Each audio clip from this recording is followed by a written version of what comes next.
Welcome to Star Citizen. Now, we're doing a review on Drake Cutlass Black, perhaps one of the more iconic ships in this game. There are several types of this ship. The Drake Cutlass Black, which we're taking a look at today, the Drake Cutlass Blue, the Drake Cutlass Red, and the Drake Cutlass Steel. So the Black is your standard run-of-the-mill dropship and even somewhat of a combat ship. We also have the Blue, kind of this police bounty hunting ship. It's got more health, better maximum, and combat speed. It comes with a holding cell, and yeah, it's more like a policing bounty hunting ship.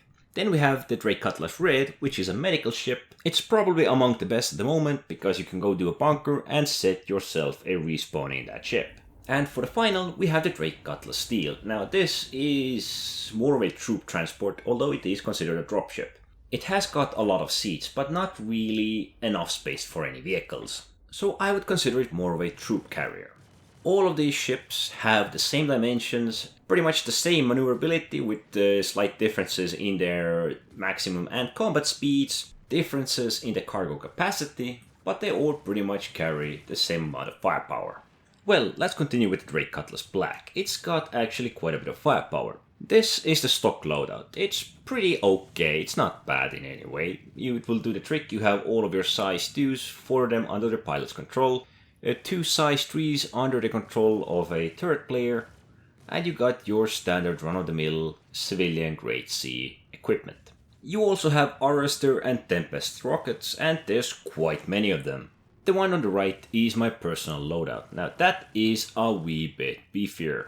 I have swapped out all the components for military grade A's, and for my weapons I've swapped them out from having a gimbal unit in size 2s to size 3 fixed weapons, attrition 3s. Now I did leave the turret because the turret's guns are actually pretty nice.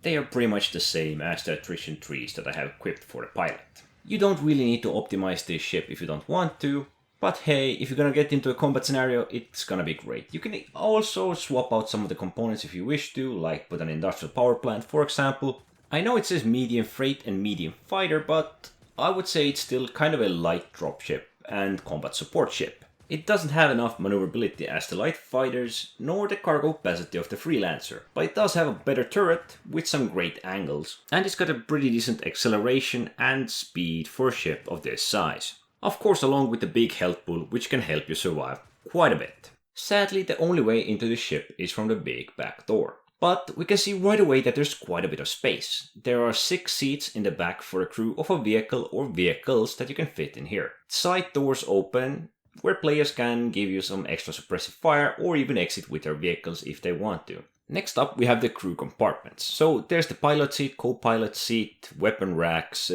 access to the turret, 2 beds, and somewhere behind me should also be 2 closets, which I don't suggest using, along with this weapon rack.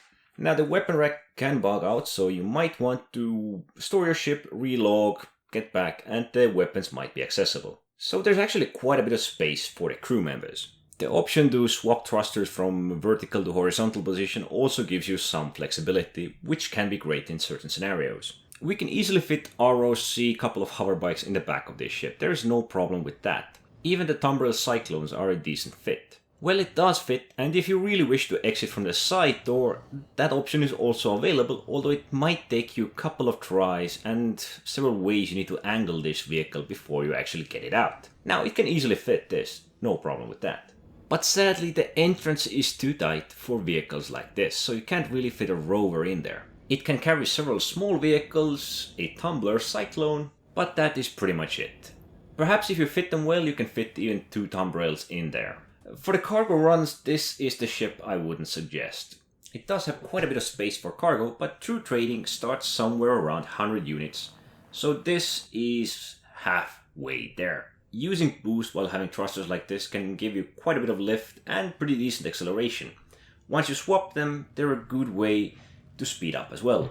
And of course this ship is big, so it's got a decently long boost to boost these thrusters and get yourself into the atmosphere or out of the atmosphere relatively quickly. Having 16 rockets makes you somewhat formidable against NPCs even without using your main weapons. This doesn't mean that you shouldn't use your main weapons because there's a ton of firepower there, but these rockets can force your opponents quite a bit.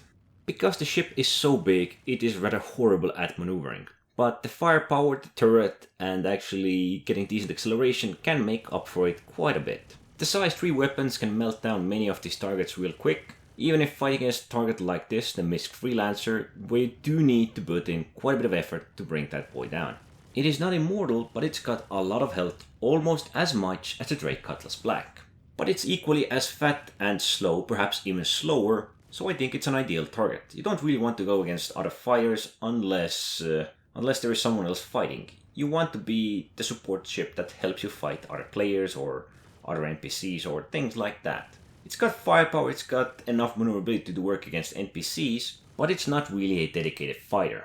I'm not sure if medium fighter is the right designation for this ship. I would say combat dropship and a support fighter, maybe. Its maneuvering capabilities are around the heavy fighter, so it usually lacks the amount of firepower that the heavy fighter would have, but it's not too far behind. And yeah, it's hard to classify this ship. That's why I would suggest it's a support fighter. A proper transport combo, something that you don't really have use for in the game at the moment. Or perhaps even raiders, seeing as how they could just drop off a vehicle with a crew and go wild with the support from this ship. It's definitely among the top ships, I would suggest. It's a 2-player ship if you want it to be. You can do it single player, you can have a crew in the back. It gives you many options for this little ship. Having 2 players, you can do bounties, bunkers, whatever you wish. I mean, there are better ships for bounties, definitely, but I think this is decent enough with the firepower and space to store all your looted goodies. The ship itself feels a bit more nimble than other ships in the same category, the medium freight. Is it the best? Probably not, but it's still pretty darn good. The thrusters make it feel, and the decent speed the ship actually has, you can't really go wrong with it. The feeling with the ship isn't too bad. There's a lot more control than there would be with the Freelancer. It doesn't mean the Freelancer is a bad ship, but yeah, sadly the medium freight is not the most ideal option at the moment. For cargo operations, I wouldn't really recommend it. Losing a thruster, front wing, everything matters a lot for this ship, so losing a piece of your viable equipment can mean life and death. At the moment I've lost both thrusters, and pretty much going straight for me means doing loops in a single location. This is one of those ships I would recommend if you have interest in it. It's got plenty of room in the back, you can take your friends, your vehicles, you can go hang about, you can do some missions. It's all well and good. It's probably one of the more decent ships of this size, and that's why I like it. I suggest trying it out if you can. It's very enjoyable. It's not the fastest, it's not the most nimble ship, but it's got enough space and is reasonably fast and movable enough for what it is. And as usual, enjoy the ship, try it out, and thanks for watching.